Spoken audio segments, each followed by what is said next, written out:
안녕하세요. 저는 닉. 저는 슈가크루즈예요. 오늘 이야기할 거는 이제 취업을 하는 사람들에게 도움이 될 팁입니다. 그 중에서도 특히 건축가 혹은 UX 디자이너 혹은 디자이너를 네덜란드로 취업하는 걸 꿈꾸시는 분들을 위해서 영상을 지금 찍고 있습니다. 저희 남자친구 한번 소개를 해보겠습니다. 제 남자친구는 네덜란드인이고요. 네덜란드인이고요. I said you're Dutch. Yes, I am. 저의 남자친구는 네덜란드에서 건축학 석사를 마친 후에 현재 건축 디자인 스튜디오에서 일을 하고 있어요. 그러면 닉, 나한테 마스터 스터디에서 뭐 배웠는지 얘기 좀 해줄래? Yeah, I did a master in computational architecture. 오케이. 그리고 저의 직업은 UX 디자이너예요. UX 디자이너가 뭐를 하는 직업이냐면은 고객의 니즈와 비즈니스 밸류를 다 결합을 하고 그리고 그것을 리서치하고 연구를 해가지고 그에 맞는 솔루션을 제품이나 서비스에다가 디자인하는 그런 직업입니다. 저는 현재 미국의 대기업에서 일을 하고 있어요. 대기업이라고 하면은 구글이나 페이스북 같은 곳을 많이 생각을 하실 텐데 저희 회사는 좀 더 기업형 소프트웨어를 제작하는 그런 IBM이나 오라클 같은 회사라고 보시면 돼요. 제가 사실 좀 고민을 많이 했어요. 이렇게 다 알려줘도 되나? 내가 리크루팅 회사를 통해서 열심히 돈 많이 써가면서 얻은 정보인데 했는데 저의 과거처럼 고민을 많이 하고 계실 분들을 위해서 그냥 다 풀려고 합니다. 벌써 팁 중요한 거 하나 나왔죠? 리크루팅 회사? 저는 이제 리크루팅 회사를 도움을 받았고요. 리크루팅 회사 중에서도 포트폴리오를 현직 디자이너, 인터내셔널 디자이너가 직접 와서 좀 멘토링 해주는 그런 리크루팅 패키지가 있어요. 저는 거기서 도움을 좀 받았고요. 포트폴리오를 손보는데 거기에서 100% 다 도움을 받은 건 아니고요. 제가 이제 따로 준비할 것들이 많았으니까. 하지만 이제 그 리크루팅 회사가 궁금하시다면 혹시나 인스타그램이나 이메일로 질문 보내주시면 제가 답변을 좀 더 자세하게 해드릴게요. 그러면 정말로 이제 팁을 대방출하는 시간을 가져보도록 하겠습니다. Yay! Awkward. First tip. 벌써 알려드렸죠? 리크루팅 회사를 찾아가는 방법도 방법 중 하나라고? 물론 그에 따른 대가도 있답니다.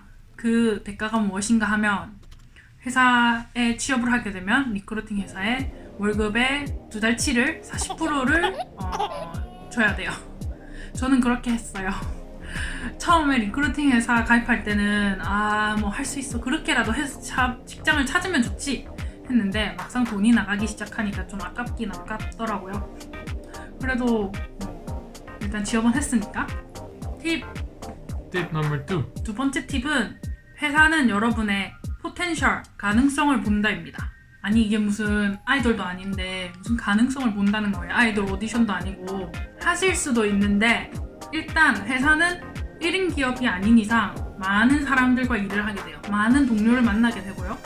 그 중에서도 회사는 그런 사람들과 함께 오래 갈 수 있는 사람을 찾아요. 그렇기 때문에 성격, 일을 하는 방식, 혹은 경력, 모든 포트폴리오라든가 모든 것을 보고 이 사람이 우리 회사의 그런 문화와 우리 회사가 원하는 그런 인재상과 맞으면은 오히려 경력이 더 많은 사람들보다 여러분을 더 뽑으려고 할 수도 있어요. 닉, 너도 하고 싶은 말이 있다고 했잖아. 그러면 좀 더 보충을 해봐봐. Yeah, when you're looking for a job, often you see a list of requirements and such. I don't think you should look too precise to that. Companies often are looking for a person that fits into the team, and if they miss 3 years of experience and you only have 2 or a certain degree, might always work out in the end. If you fit in the team well, they like you. 다음 팁은 이번 팁과 이어지는 팁이에요. 세 번째 팁입니다. Yeah, but I still wanted to add something maybe. You can. What do you want to add? So don't be afraid to just apply for a job if you like it. 그러면 이 다음 팁은 두 번째 팁이랑 이어져요. 팁 number 3. 포트폴리오에 관련된 이야기예요. 포트폴리오를 만들 때 여러분이 좋아하는 회사의 리스트를 작성하라입니다. 그리고 그 리스트에 맞는 그 리스트를 보고 이렇게 대충 분석을 해요. 그러고 나서 이제 이 회사들이 원하는 사람이 어떤 사람일지, 어떤 디자인 스타일을 좋아하는지 대충 그게 나온단 말이에요.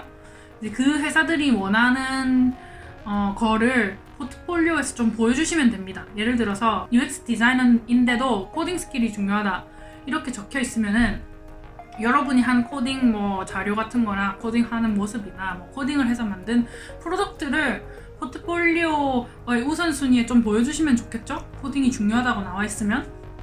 아니면은 뭐 리서치를 좀 더 중시하게 생각한다 이렇게 하면은 여러분이 리서치한 과정들을 일단 포트폴리오에 우선적으로 보여줄 수 있도록 하셔야 돼요. 그러면 좀 더 보충하고 싶은 거 있어? Yeah, definitely. So when you're making a portfolio, always try to keep in mind the people that are reading your portfolio. So even though you know your own project's really good, for somebody else it's really hard to understand what you're trying to say. So the best way to find out is to ask your friends or people around you if they read your portfolio, if they like it, if they understand it, if they have any tips for you. Another thing that's really important is to keep it simple and short. Simple and short, you mean the text or what? Portfolio layout? Portfolio in general. Or architecture firm? Yeah. Okay. Because those firms, they get like a lot of applications. They don't have time to go through all of it, to read hundreds of words of text. So it's better to keep your text minimal, have the most important images there. You can always take an extended version when you're invited to an interview. Yeah. 팁 넘버 4. 네 번째 팁은 여러분이 어떤 건축, 어떤 디자인을 하고 싶은지 확실히 해놓는 게 도움이 된다입니다. 예를 들어서 저는 엔터프라이즈 UX 디자이너예요. 그러니까 약간 기업형 소프트웨어를 만든다고 했잖아요. 저희 회사의 소프트웨어를 이용하는 사람들은 대부분이 소프트웨어의 구매권이 없어요. 구매 결정자는 따로 있습니다. 그렇기 때문에 저희가 리서치해야 되는 사람들과 저희가 디자인을 해야 되는 사람들은 넷플릭스라든가 페이스북 같은 그런 곳들의 디자인과는 프로세스라든가 지향하는 결과물에 대해서 완전히 달라요. 그리고 예를 들어서 저는 에스테틱한 면을 거의 안 보거든요. 이제 엔터프라이즈 UX에서 보긴 봐요. 보긴 보는데 그런 페이스북 같은 트위터 같은 그런 회사들보다는 덜 본다는 소리입니다. 리서치와 데이터 분석 같은 그런 프로세스가 좋았기 때문에 저는 엔터프라이즈 UX로 갔지만 디자인 분야가 다양하잖아요. 좋아하는 디자인 분야가 어떤 건지 확실히 하시고 그런 디자인을 하는 회사가 어떤 데인지 확실히 염두에 두시고 포트폴리오를 만들거나 지원을 하시는 게 도움이 많이 된다고 생각이 들어요. Yeah, so when you're making your own portfolio and just your own projects in general, it's nice to have a certain style or certain way of designing that fits the companies you're applying for. That really helps. In my case, my company liked more like organic shapes, and my portfolio reflected that. So they immediately saw we were like a good fit. Yeah. 지금 이제 계속 들어보시면 회사와 여러분의 굿핏이라는 게 좀 많이 중요하다는 거를 느끼실 수 있을 것 같아요. 다섯 번째 팁은 언어 공부입니다. Language study. Language. Yes. Your language level of Dutch is very important. 너는 영어 쓰는데 왜 나보고는 네덜란드 공부하라 해? 이러실 수도 있어요. 근데 중요한 점은 저도 많이 후회를 했다입니다. 제가 다시 학창 시절로 돌아갈 수 있다면 돈을 주고서라도 네덜란드 학원에 다닐 것 같아요. 네덜란드가 다른 유럽 국가들에 비해서 영어를 잘하는 건 사실입니다. 하지만 예를 들어서 UX 디자인이라던가 건축이라는 직업은 클라이언트를 만날 일도 많고 그리고 이제 UX는 리서치를 해야 되는데 유저 인터뷰를 하려면 네덜란드인들도 인터뷰를 해야 되잖아요. 대부분 더치 회사니까 영어로 인터뷰하는 거를 꺼려하는 사람들이 많아요. 여전히. 그렇기 때문에 네덜란드어를 하면 기회가 엄청 많아져요. 제 생각이지만 잡 디스크립션을 볼 때 진짜 네덜란드어만 해도 한 50%는 더 지원할 곳이 많아지겠구나 이런 생각이 들었거든요. 그렇기 때문에 네덜란드어 공부를 하는 걸 정말 추천드립니다. 그리고 니 회사에 있을 때 동료 중 한 명 있었잖아. 걔가 그 있었던 일 좀 얘기해줘. Like in the Netherlands, you can have a temporary contract for 3 times, basically. So 3 times it can be extended. You got a permanent. Be nice. But if you don't, after 3 times, either the company gives you a permanent contract or they have to let you go.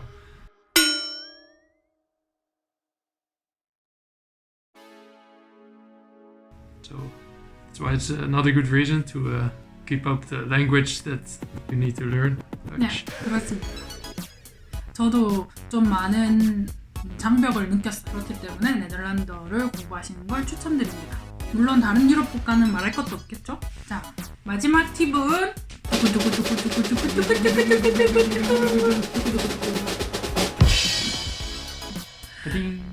네덜란드 취업하고 싶은 분들에게만 드리는 꿀팁. 저희가 이제 워킹 비자라고도 하고 뭐 KM 비자라고도 하고 워킹 퍼머넌트 뭐 엄청 많아요. 그렇게 불려요. 근데 이제 KM 비자 리스트라는 게 있어요. 그게 뭔가 하면은 비자를 스폰서십 해주는 회사들 리스트예요. 네덜란드 안에서. 네덜란드 정부에다가 얼마 이상의 금액을 내야 돼요. 신청을 하려면. 그 워킹 비자 주는 거를. 이제 한 번을 신청을 해버리면은 그 뒤로는 계속 그 외국인들을 고용할 수 있거든요. 근데 그 한 번 돈 내는 게 제가 알기로는 1,000만 원 정도인가? 5,000만 원 정도인가? 너무 다른데? 여튼 그 정도를 내야 되는 걸로 알고 있어요. 근데 예를 들어서 여러분이 뭐 스타트업에 취직을 했는데 여러분이 첫 외국인이에요. 그러면은 워킹 비자를 받을 수 있는 가능성이 거의 없다고 보시면 돼요. 저희 그 리크루팅 해주던 그 디자이너 멘토 분 있잖아요. 그 디자이너도 지금은 잘 풀려서 잘 하고 있는데 처음 들어간 회사에서는 스타트업 같은 거였거든요. 거기서 이제 워킹 비자를 해준다 이러다가 안 해줬어요. 그래서 그 사람이 들고 있던 비자가 잡서칭 비자였는데 학교를 졸업하면은 1년 동안 잡서칭 하라고 주는 비자가 있어요. 그거가 한 달 남은 상태에서 일을 구해야 됐던 거예요. 그런 상황이 올 수도 있어요. 그렇기 때문에 여러분이 합격한 회사라던가 인터뷰 보는 회사들이 KM 비자 리스트라고 하는 그 리스트에 등록이 되어 있는지 확실하게 하고 가시는 거를 추천을 해요. 왜냐면 이제 취업을 해가지고 경력을 쌓는 것보다 저희 같은 외국인들한테는 비자를 받아가지고 더 오래 여기에 남을 수 있는 게 그만큼 더 기회를 더 많이 가질 수 있다는 뜻이기도 하거든요. 그렇기 때문에 KM 비자 리스트 인터넷에서 검색하면 바로 뜨거든요. 구글에서. 그거 한번 확인하시고 가시면 될 것 같아요. 취업을 하시면 될 것 같습니다. 오늘 닉과 함께 건축가 혹은 디자인 잡을 네덜란드에서 어떻게 찾을지 팁을 한번 이야기해봤고요. 이 팁이 정말 도움이 되었으면 좋겠어요. 닉도 도움이 되었으면 좋겠지? Yeah, definitely. 예? 굿. 저희는 이만 가보겠습니다. 안녕. 안녕.